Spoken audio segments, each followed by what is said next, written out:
뭐야? 이놈의 인기는 뭐. 그래서 오늘 저희가 준비한 주제가 있죠? 바로 TV 동물농장 섭외각 심쿵 동물전입니다. 진짜 귀여워. 눈치채셨어요? 몰랐어요. 몸값이 무려. 오피셜로 팩트체크. 뇌피셜로 취향 저격. BTV만의 월정액 서비스 오션에서 건져올린 알짜배기 영화들만 모아. 흥미로운 비하인드까지 덤으로 얹어 전해드립니다. 안녕하세요. 영화를 쫀쫀하게 분석하는 기자 최정아. 영화를 신박하게 리드하는 크리에이터 리드무비 김종길 인사드립니다.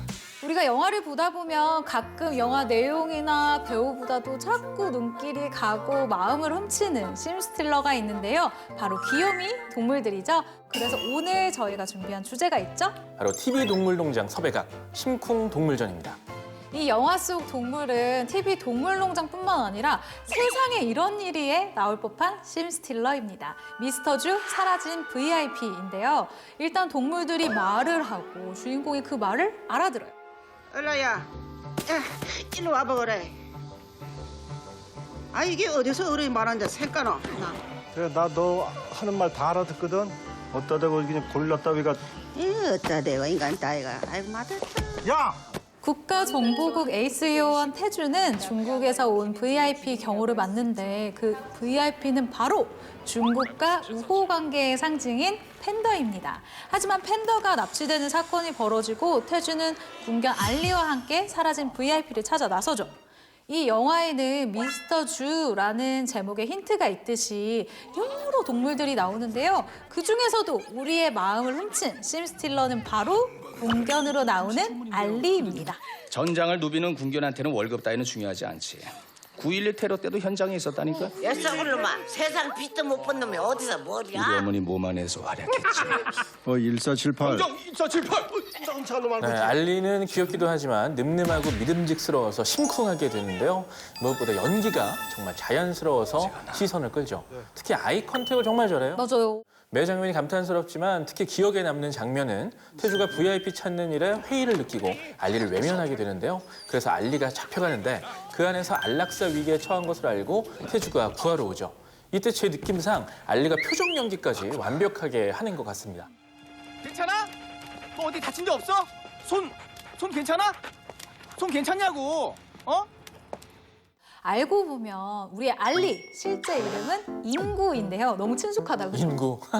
사실 인구의 첫 연기가 지금 이 미스터 주가 아닙니다. 아, 그래요? 2015년도의 영화 위험한 상견례 2에서도 출연을 했었어요.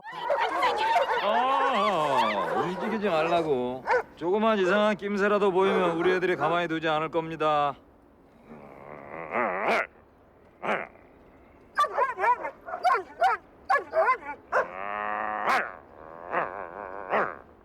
근데 이 영화로 말할 것 같으면 대한민국에 정말 네로라 하는 배우들이 대거 출연한 영화입니다.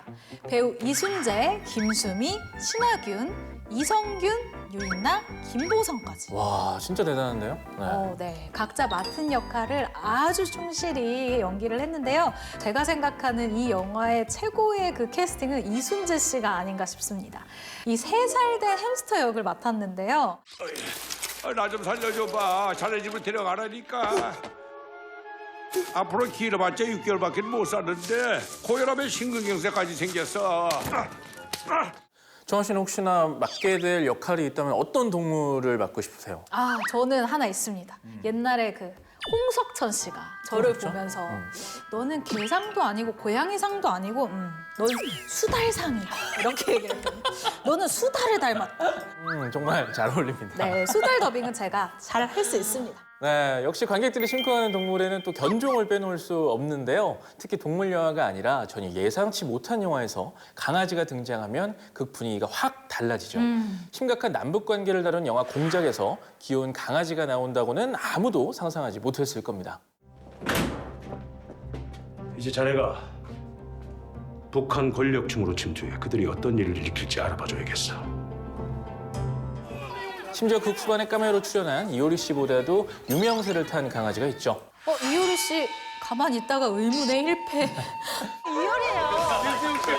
북중 남한의 안기부 요원 박서경이 북한 고위 간부 리명훈에게 북한의 명소에서 남한 대기업 광고를 촬영하자고 사업 아이템을 제안하는데 물품 판매 없이 촬영 장소 대여만으로 10년간 북측에 엄청난 수익이 생기는 거지. 이거 완전 땡큐한 비즈니스입니다. 광고 사업권은 제설에서 결정할 수 있는 문제가 아닙니다. 일단 평양을 좀 다녀와야겠습니다. 이때 바로 김정일의 승낙이 필요한 거죠. 그래서 박서영이 처음으로 평양에서 김정일을 만나는데 사실 긴장감이 정말 최고조로 달하는 장면이거든요. 과연 김정일이 어떻게 등장할 것인가 막 긴장하면서 보는데 장군님께서 들어오십니다. 이때 김정일이 나올 거라고 생각한 그 장면에서 갑자기 그의 반려견인 하얀색 말티즈가 먼저 등장을 하는 거죠. 여기에 실제 출연한 강아지는 로제와 오맨이라는 이름의 순종 말티즈입니다. 한 역할을 두 강아지가 나눠서 한 거죠. 두 강아지가 출연한 분량은 2씬 3분 정도에 불과한데요. 이 장면 연출에만 얼마 들었는지 아세요? 얼마? 무려 2,500만 원이 들었다고 합니다. 전문 훈련 과정과 3개월간의 털 관리 비용이 포함된 금액인데 로제를 훈련했던 강송우 훈련사의 인터뷰를 보면 김정일의 구두 소리, 수하들의 군화 소리에 맞춰 입장시키는 게 다 교육과 훈련이 돼야 가능한 장면이라고 하더라고요. 근데 왜 하필 말티즈일까 궁금해하는 사람들이 많은데요. 사실에 기반한 설정입니다. 윤종빈 감독이 이 영화를 준비하면서 북한 관련 책들을 많이 읽었다고 해요. 그때 탈북한 장진성 시인이 쓴 경애하는 지도자에게라는 이 회고록에 저자가 김정일을 만나기 위해 별장에서 대기하고 있을 때 말티즈 한 마리가 와서 발을 핥았다라는 이 대목이 있었는데요. 그 부분을 이 윤 감독이 영화에 그대로 사용을 한 거죠. 실제로 김정일이 이 개를 굉장히 좋아해서 별장마다 뭐 시추, 이쪽 별장에는 말티즈 이렇게 뭐 강아지들을 많이 키웠다고 알려져 있기도 해요. 북한 수장에게 말티즈가 있다면 서울시장에게는 진돗개가 있습니다. 특별시민에 나오는 진돗개 해치인데요. 아빠가 아름이 없어서 많이 외로우신가 보다. 응? 아이 귀여워. 확실히 이 강아지의 출연은 권력자들의 이면을 보여주는 굉장히 중요한 역할을 하는 것 같아요. 특별시민에서도 해치는요, 서울시장 변종구의 그나마 남은 인간미를 이렇게 막 보여주는 장치인데 야, 강아지 너무 귀여운데요? 이거 강아지 아닌데? 이거 늑대예요, 늑대 새끼. 박 선생, 내가 늑대 새끼다 그러면은 모든 사람들이 다 늑대 새끼라고 믿게끔 만드는 게 박 선생의 일이에요. 그러면서도 변종구의 굉장히 그 무서운 야망을 드러내는 수단이기도 하죠. 사실 이 영화는 초반부터 예상하지 못한 특급 카메오들이 등장을 하죠. 변종구와 힙합 공연을 함께하는 다이나믹 듀오도 나오고 완벽한 나한테 난 항상 부족한 사람인가. 메이즈 러너 민호 역으로 유명한 한국계 할리우드 배우 이기홍도 상대 후보 양진주의 아들로 깜짝 등장하는데요. 안녕하십니까 서울 시민 여러분. 저는 양진주 후보의 아들 홍석찬입니다. 변 시장의 쓰레기를 치울 수 있는 청소부 양진주 후보를 지지해 주십시오. 심지어 한국 영화 최초 출연이라고 합니다. 그 배우들과 함께 신스틸러의 해치가 당당히 이름을 올린 건데 이들과 전혀 밀리지 않는 존재감을 자랑하죠. 그 구수한 외모라고 해야 되나요? 누렁이다. 아주 친숙한 외모잖아요. 그런데 이 누렁이, 이 해치가 알고 보면 뼈대 있는 가문의 자손입니다. 진도군에서 순종 진돗개를 빌려준 건데요. 몸값이 무려 1,000만 원이 가는 순수 혈통이라고 합니다. 처음에는요, 이 시골에서 강아지 한 마리 데려오는 정도로 생각을 했는데 해치의 몸값을 알고 나서는 현장의 대우가 달라질 수밖에 없었겠죠. 네, 그렇죠. 1,000만 원인데. 네, 조심해야죠. 그런데 강아지도 역할을 잘 맡아야 하는 것 같습니다. 공작과 특별시민의 두 강아지는 우아하게 등장하거나 그냥 뭐 안겨만 있으면 되잖아요. 하지만 이 영화들에 나온 강아지들은 주인공과 똑같이 그야말로 개고생을 하죠. 영화 판소리 북소와 터널입니다. 미안. 지연아 그냥 그거 한번 다시 해줘봐봐.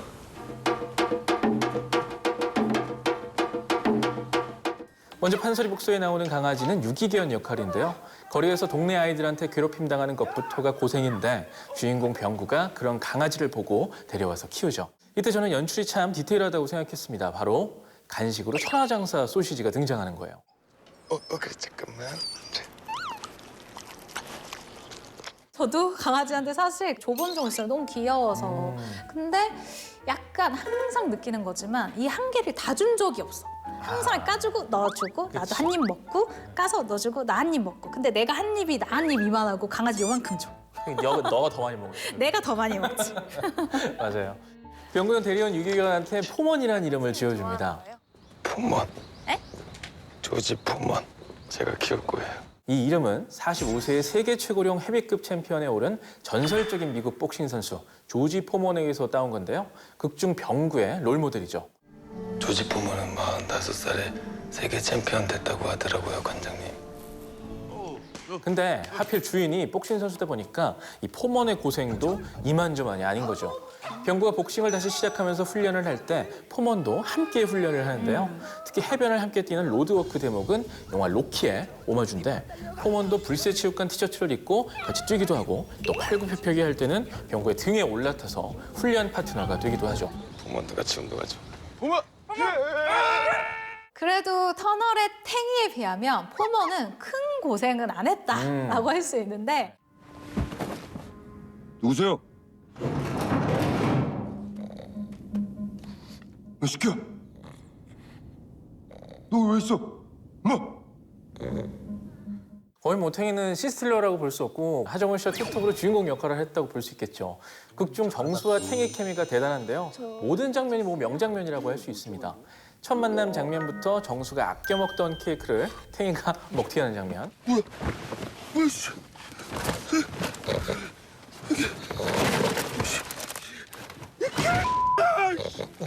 남은 게 사료를 나눠 먹는 장면에선 나 두 알, 너 한 알. 네가 지난번에 내 케이크 먹었으니까 나 2개, 너 하나. 그리고 내가 너보다 코가 크니까 나 4개, 이번엔 2개. 허그의 억울한 주름과 촉촉한 눈빛 때문에 그 표정 연기가 완벽했는데요. 바로 이 장면이 한 번에 오케이 된 장면이라고 합니다. 그리고 행동씬, 감정씬 각각 다른 탱이가 연기한 거 눈치채셨어요? 몰랐어요. 진짜? 이 영화는요, 곰탱이와 밤탱이 두 마리 탱이가 연기를 한 건데요. 그래서 실제로 이 극중 이름도 이 실제 강아지들의 이름 탱이를 따서 온 그런 이름이었어요. 어둡고 시끄러운 촬영을 곰탱이가 좀 힘들어했다고 해요. 그래서 그런 행동 연기는 밤탱이가 주로 하고요.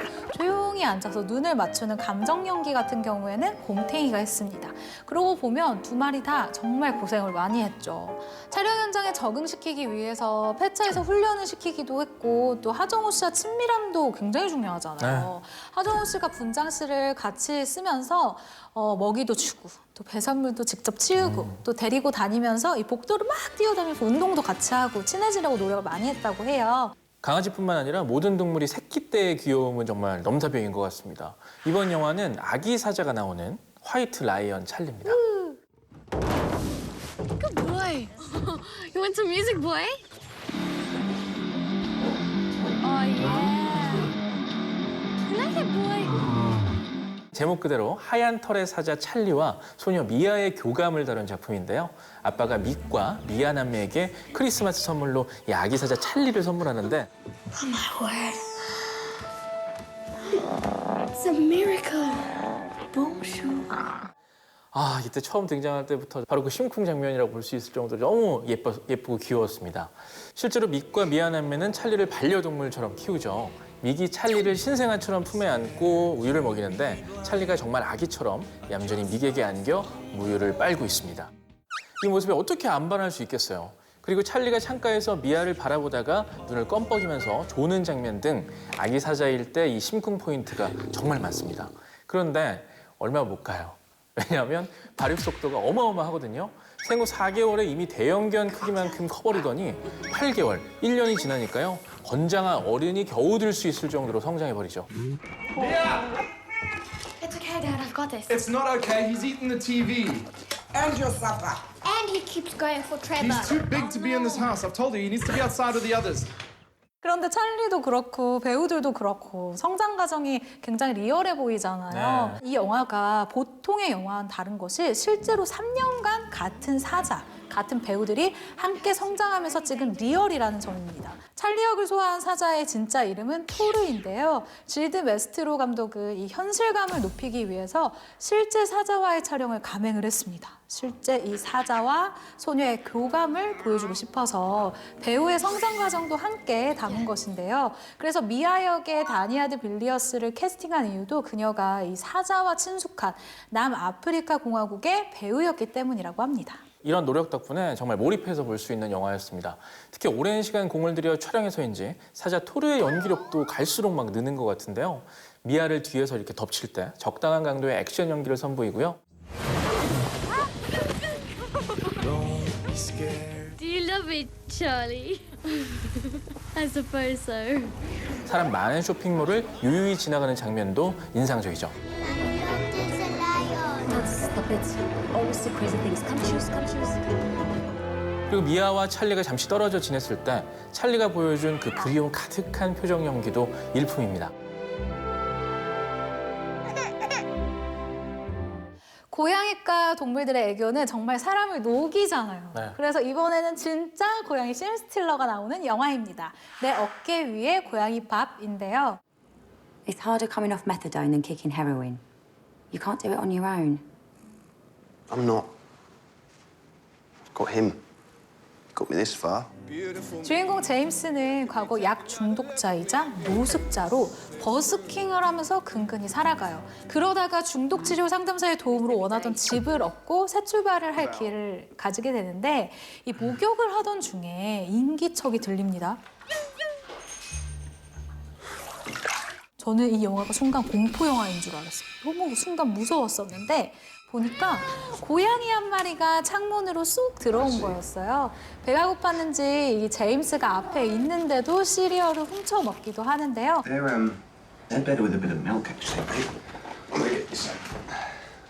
You're not a very good thief, by the way. Next time, try to be a bit quieter. That's the trick, I hear. Come on. Up you come, look. Look at that. 제임스는 밥을 키우기로 하고 버스킹을 함께 다닙니다. 그런데 밥 덕분에 유명세를 타게 되는데요. 이유가 이 밥이 제임스의 이 어깨에 항상 서서 있어요. 그러니까 얼마나 보는 사람들이 뭐 저런 고양이가 다 있지? 라고 신기하게 쳐다보게 되는 거죠.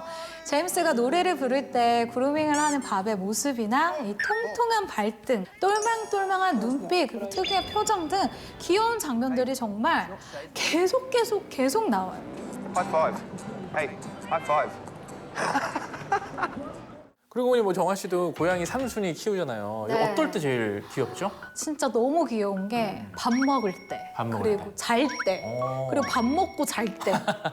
너무 자고 일어나서 밥 먹을 때 진짜 귀여워. 코 고는 소리도 너무 귀엽고 네. 까닥까닥 사료 깨먹는 소리도 너무 귀여워. 근데 이 영화가 하나하나 더 공감되고 몰입되는 이유가 있어요. 바로 실화를 바탕으로 한 이야기이기 때문입니다. 밥을 연기한 고양이는 대역이 아니라요. 실제 밥이에요. 근데 안타깝게도 밥이 2020년에 교통사고로 세상을 떠났어요. 내 어깨 위 고양이 밥 2를 찍은 후인데 런던에는 밥의 동상이 있는 벤치가 놓여 있다고 합니다. 이번에 관객들 눈길을 사로잡는 동물은 상상 그 이상의 동물입니다. 제목부터가 심상치 않죠? 집에 돌아오면 언제나 아내가 죽은 척을 하고 있다. 다다이마.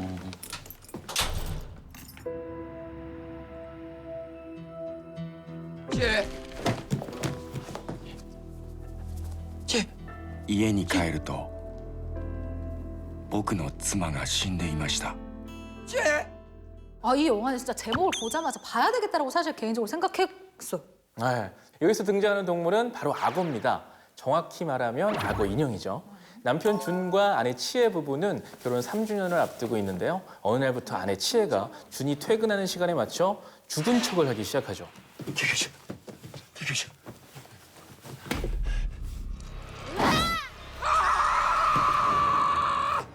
여러 기상천외한 방법으로 죽은 척을 하는데요. 그중 가장 임팩트 있는 것이 바로 악어 입에 얼굴을 집어넣고 잡아먹히기 직전의 상황을 연출하는 것입니다. 食われてる 상황이 이렇다 보니 악어 인형이 무섭기는커녕 이 영화의 신스틸러가 되어서 최고 명장면이 탄생했죠. 危なかった。もう少しで消化されるところでした。 아, 이 장면은 진짜 잊을 수가 없어요. 악어 인형도 심지어 보컬이야. 고퀄입니다. 약간 진짜 악어인 줄 알았어. 죽은 척할 때 한 번 나온 소품으로 악어 인형의 출연 분량이 끝난 줄 알았는데 아니었습니다. 남편 준의 친한 직장 동료인 산호와 그의 아내 유미코 부부가 준 치해 부부 집에 초대되는데 이때 산호가 소파 뒤에서 악어 인형을 발견하죠. 私たちだってね、いろいろあるの。毎日考えることたくさんあるのよ。はい？ワニと一緒よ。バカだと思ってるんでしょ。 유미코는 자신의 마음을 악어에 비유해 얘기를 한 건데 치해가 그 마음을 알고 악어 인형을 선물로 주기 위해 갑자기 팔씨름 제안을 하죠. 私と腕相撲しましょう。腕相撲私に勝ったらあのワニ由美子さんにあげます。 아니, 그냥 줘라. 그냥 줘도 될 줘도 거를. 되는데. 다음 장면에서 유미코가 악어 인형을 들고 집에 가는데요. 그 악어 인형에 빨간 리본이 달려 있습니다. 나름 선물이니까 그렇게 또 포장을 해준 거예요. 이게 웃음 포인트라고 할 수 있죠. 저는요, 저 인형 말고 악어 굿즈는 좀 갖고 싶다 이 생각을 조그맣게. 했어요. 네. 오늘의 최고다 오션 TV 동물농장 섭외 각 심쿵 동물전을 주제로 영화 속 귀요미 동물들을 만나봤는데요. 오늘 주제에 대한 기자 최정아의 무비 헤드라인은요. 동물농장 안 부럽다. 이번 주 내내 신스틸러와 함께. 크리에이터 리드무비가 뽑은 최고의 프레임은 바로 이 장면입니다. Oh my word.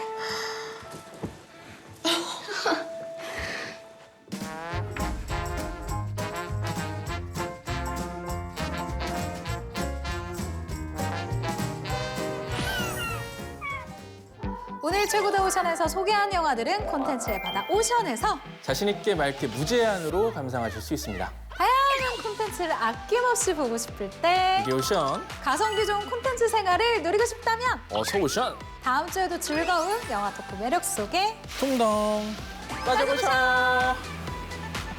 어떡해.